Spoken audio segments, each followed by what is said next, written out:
Nós cumprimentamos a todos, nossos amigos que nos seguem nessa live, a nossa família CCA. Queremos realmente que esse bate-papo aqui com o Minoru, nosso irmão, nosso amigo, seja de proveito para todos aqueles que estão nos acompanhando e vão participar conosco nessa live. Boa noite a todos. É uma satisfação estar aqui com vocês e que a gente espere que essa live seja proveitosa para cada um de vocês. Hoje nós vamos bater um papo sobre o que significa realmente riqueza. Não só do ponto de vista material, do ponto de vista humano. Eu gostaria de saber o significado da riqueza também no sentido espiritual. Qual é para Deus o significado da riqueza e qual a diferença fundamental entre o que seria uma pessoa rica e uma pessoa pobre? A diferença fundamental está na mentalidade da pessoa. O rico focaliza mais em ganhar dinheiro. E o pobre, ele é pobre porque ele focaliza em gastar dinheiro. Ele não consegue ficar com o dinheiro parado. E ele quer sempre consumir. E o rico não, ele tem o dinheiro, mas ele sempre quer ver o retorno daquele dinheiro. Tá? Seria mais ou menos o aplicador em bolsa, o aplicador, porque ele quer ver o dinheiro render. Sim, para ele aquele negócio tem que render. Entendi. Por isso que ele se torna rico. Essa é a diferença. Então, porque para mim, sabe, do ponto de vista de Deus e do ponto de vista humano, a riqueza significa o seguinte: você ter o suficiente para viver, o suficiente para investir na obra de Deus e o suficiente para guardar realmente para o seu futuro. Exatamente. Então, esse é o sentido real, né? Isso. Da riqueza. E nós vamos abordar isso ao longo. Você vai falar a respeito. Agora, essa história de você fazer aquela lista de supermercado, aquela lista assim, e falar: Senhor Deus, eu preciso disso, eu preciso daquilo. Como é que funciona isso? O que é que você tem que pedir para Deus? Na verdade, a gente sempre pede coisas, pede objetos. Só que isso não é uma maneira adequada de pedir as coisas para Deus. Nós temos que pedir mais sabedoria, competência, para poder buscar isso daí, esse bem material. E se a gente ficar, por exemplo, se a gente vou pedir uma Ferrari, eu ganho uma Ferrari, eu não tenho nem dinheiro para sustentar a gasolina, sustentar o IPVA, esse negócio todo. Então, a gente quer sempre conseguir as coisas de uma maneira fácil. Então, a gente tem que pedir não bens materiais a Deus, e sim condições para que a gente possa obter aquilo e ter o sustento daquilo. E manter. Aqui você diz que há 6 passos para o enriquecimento. Certo. Quais são esses passos? Primeiro passo. Então, primeiro seriam 6 passos. Então, a gente falaria de uma maneira bem sintetizada.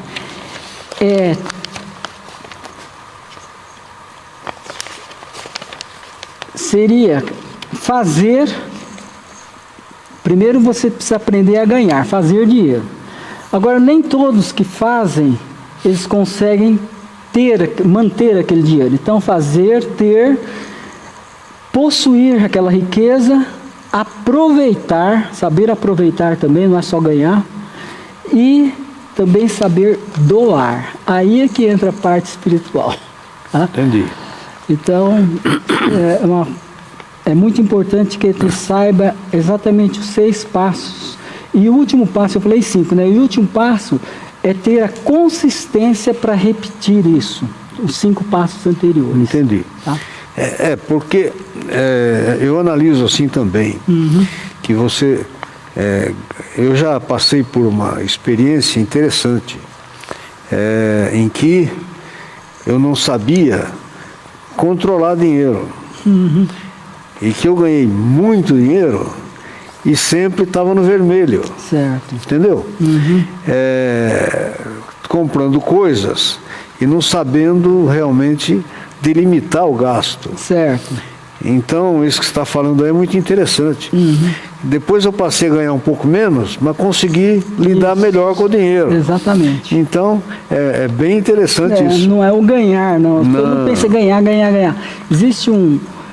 Existia, né, hoje já é falecido, um financista japonês que dizia assim: ficamos ricos não com o que ganhamos, e sim com o que poupamos.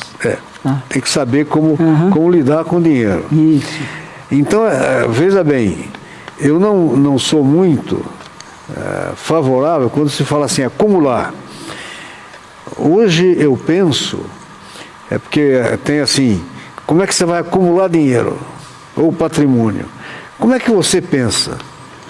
Então, na verdade, antes de acumular, a gente tem que saber ganhar. Tá? Ganhar. E para ganhar, a gente tem que ter uma fonte de renda. Agora, se aquela fonte de renda for insuficiente para as suas necessidades, você tem que buscar outras fontes de renda. Certo. E o primeiro passo, no caso, se você estiver gastando mais que 60%, já vai dar problema, no primeiro passo. Então, usar 60% do rendimento seu. Se o seu rendimento, 60% não está dando para pagar as contas, então você vai ter que buscar alternativas de outras fontes. Ou reduzir as despesas, ou ambos, né? Aumentar a fonte e reduzir as despesas para poder estar dentro desse parâmetro de 60%. Entendi. Então, isso é o primeiro passo. O segundo passo, aquilo que o senhor falou de acumular, né? Como é que eu vou acumular? Então, se 60%, quem está em casa vai escrever, né? 60% para as despesas. Agora, para acumular, nós temos que criar o hábito de reservar 5%, tá? Em espécie. Por que em espécie? Em dinheiro. Para começar a ter essa intimidade com o dinheiro. E saber que está ali, se você vai gastar, você segura um pouquinho. Exatamente, uma coisa física. Isso aí é uma coisa mais psicológica para você saber que você tem que ter aquilo. Aliás, se a gente for ver, todo rico tem um dinheiro lá em casa. Né? Eles não... Agora, outra possibilidade, para guardar, você procura o doutor Conrado e pede para investir na bolsa. Isso aí vai ser o próximo passo de aplicar. O doutor Conrado é que manja disso aí. Exatamente. Então, as pessoas se preocupam em ganhar dinheiro, mas o ganhar não é o grande lance, porque o senhor mesmo disse, eu ganhava muito e gastava tudo. Então, ganhar e saber acumular. Então, para começar, o primeiro gostinho é acumular os 5% para você. Aí, o terceiro passo, aí que vai entrar da multiplicação do Conrado. Aí entra o Conrado. Ô, Conrado, boa noite. Não sei se o senhor está aí, mas... Está aí sim, olha lá o Conrado. Está lá? Ô, Conrado, que saudade. Então, agora que entra a parte do Conrado, que é como multiplicar esses rendimentos, tá? Então, nós vamos começar no início, pegar 10%, tá? E começar a aplicar em qualquer outro tipo. Antigamente se aplicava em, como se diz lá, em poupança, que lá não dá nada, principalmente no dia de hoje. Aí conseguiram descobrir que não dá nada. Exatamente. E o brasileiro, não tem a cultura de investimento, tá? Então é muito complicado isso. Então é uma cultura nova para os brasileiros, e então nós temos que ter a cultura de investir pelo menos 10%, ou melhor, 10% no início, para que a gente tenha alguma renda passiva lá na frente, tá? Então, a renda deve vir através de investimentos e não do seu trabalho. Então, quando a gente pensa que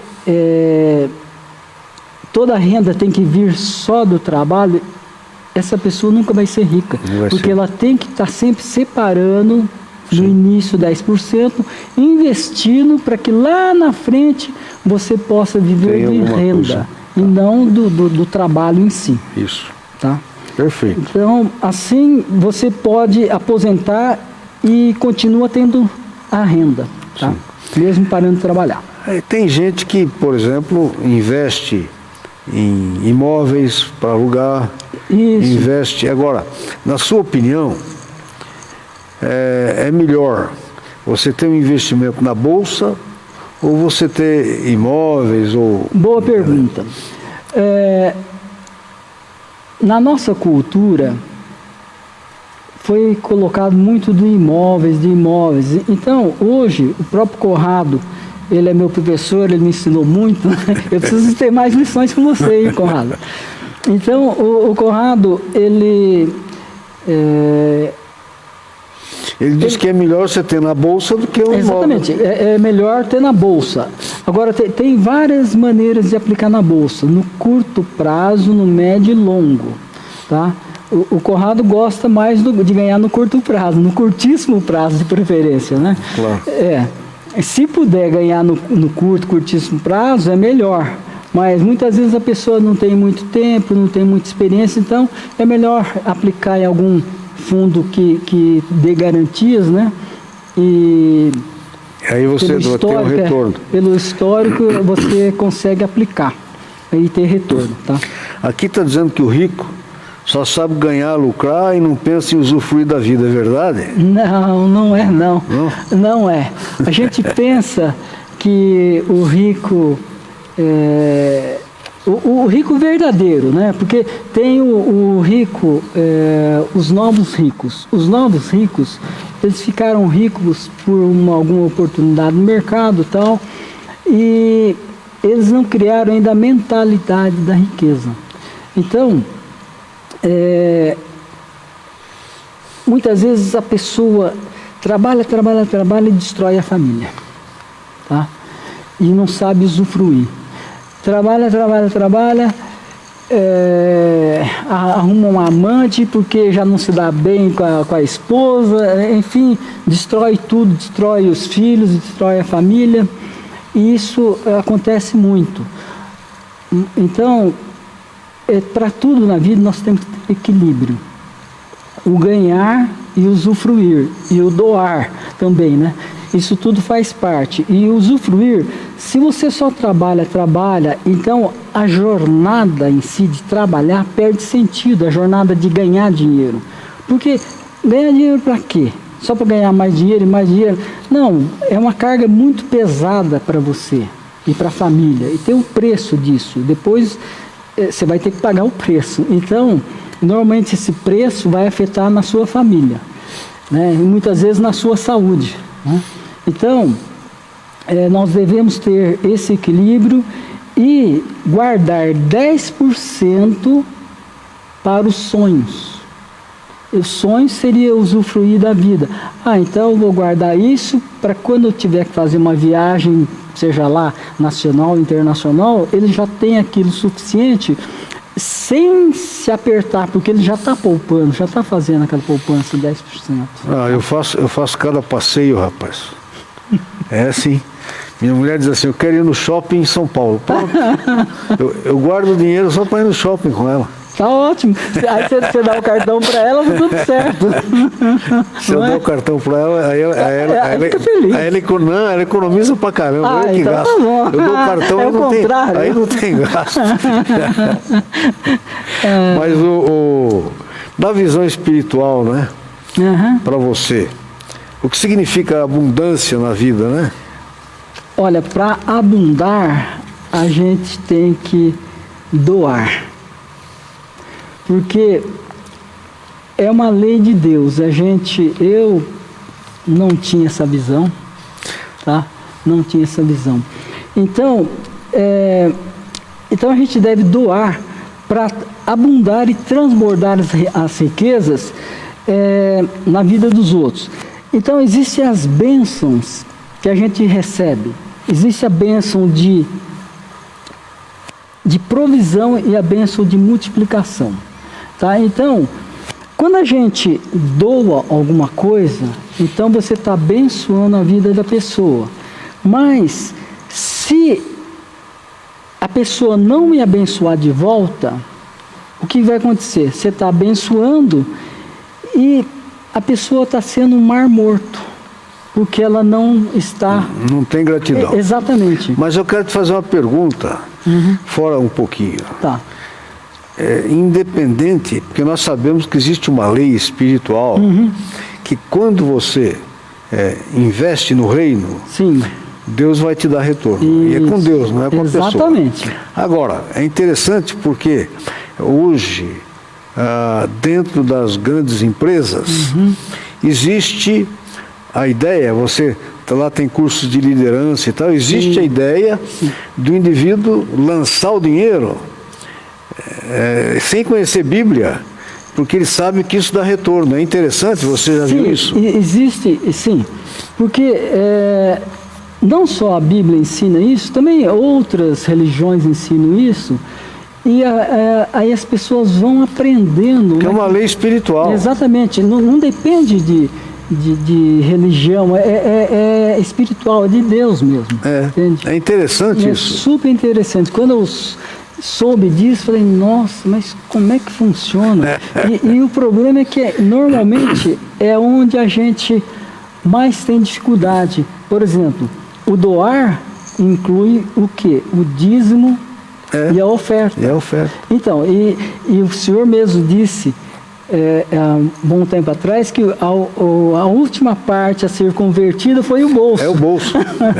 Não tem como. Exatamente. Então, essa parte da bênção, né, é muito importante, porque nós temos que separar 10% do dízimo e 5% das ofertas. Tá? E essa oferta, porque no dízimo diz assim, nas ofertas, o Senhor é meu pastor e nada me faltará, no Salmos 23:1. Então, pega isso aqui, dá os 5% com amor, que esse negócio vai voltar. Sim. Entendeu? Vai voltar. Hoje o que a gente faz é isso. Eu tenho dízimo, e agora eu tenho muita dificuldade de selecionar as ofertas pelo seguinte: eu separo 5% e tenho os mais próximos, que a gente tem que ajudar mesmo. Exatamente. Né? E tem.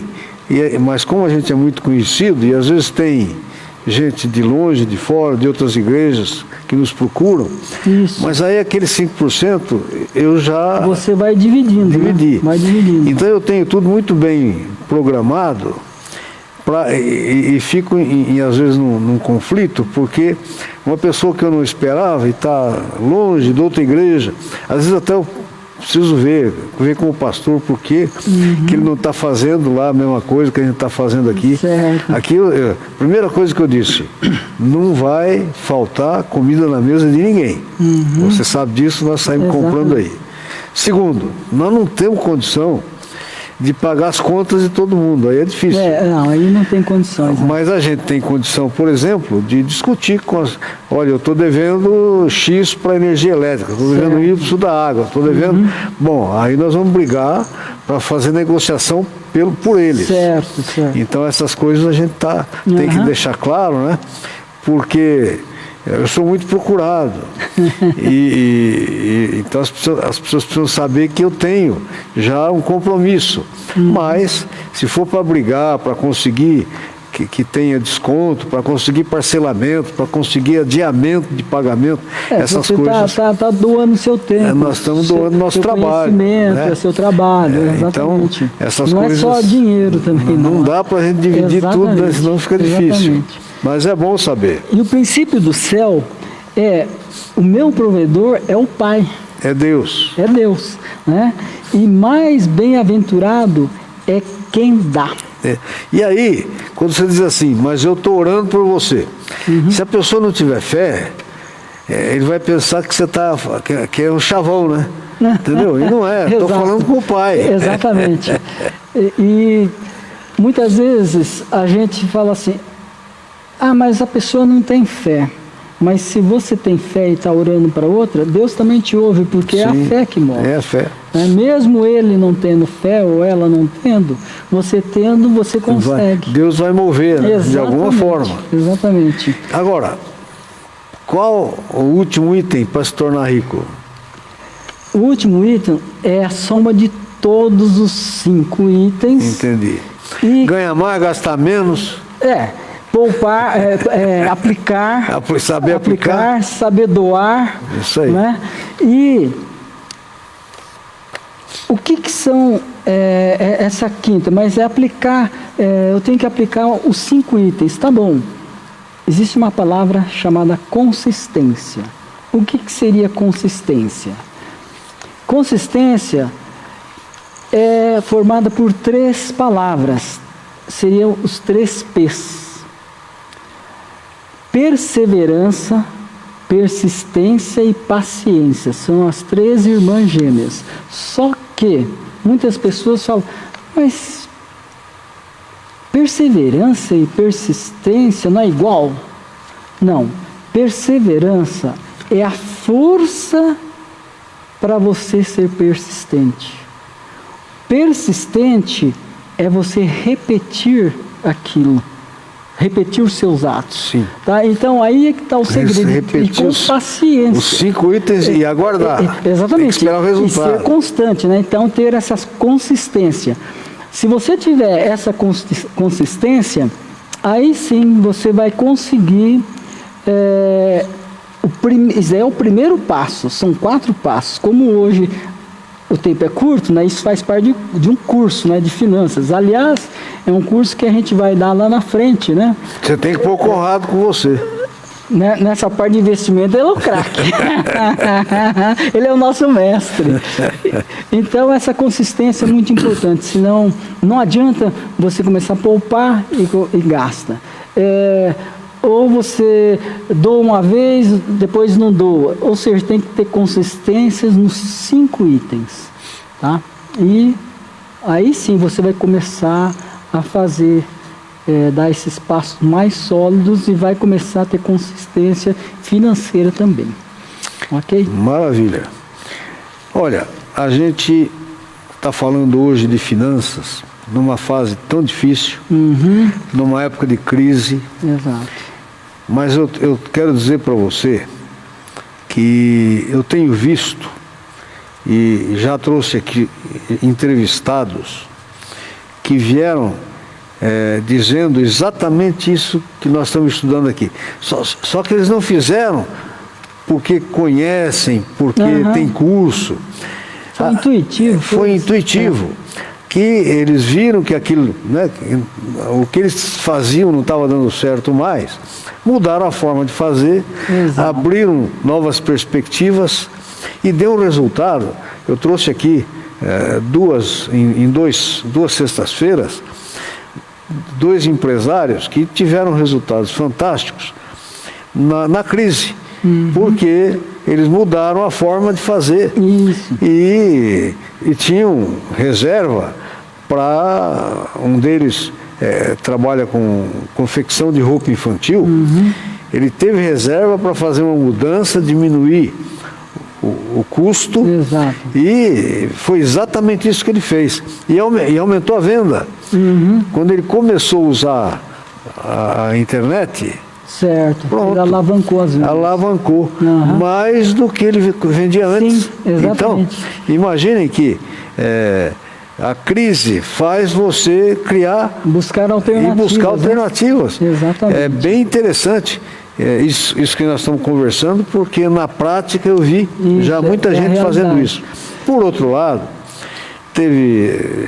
nós temos conhecidos que perderam muito, porque é aquele que vendia alguma coisa na rua, teve que parar, Exato. ele não tem dinheiro guardado para uma sobrevivência a longo prazo, nem a médio, nem a curto prazo. Certo. Então, são aqueles que nós temos que ajudar. Isso. Né?